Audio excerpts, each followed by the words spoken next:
Sa document ko para may katibayan ako ng sinasabi ko kanina. So yan po, yan nakakonekta ako. Yan yung aking toast probe nakakonekta siya rito sa dalawang wire na nagsusupply sa mismong blower fan. Yan nakakonekta. Hindi yan nakakonect siya doon. Yan bumabagsak yung voltage niya.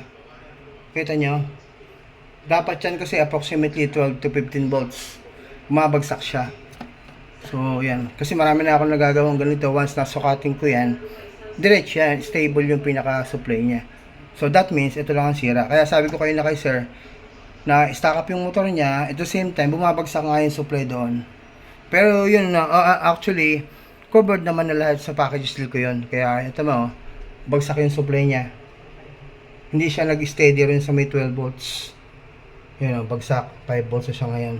Kaya, ayan, tsaka, ayan, kaya ganun yung, actually, kahit naman blower pan nga lang ang problema eh. May mga nagagawa akong ganyan, 4-5 yung package deal ko. Kaya, pakita ko lang po sa inyo, para pag may ibang nag-check up, baka maiba yung sabihin, contrary sa sinabi ko, di ba?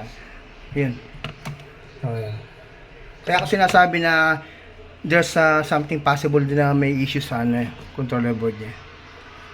Kasi bagsak yung supply niya. Nilocument ko lang. Kasi minsan pag pina-check up sa iba, sasabihin, iba.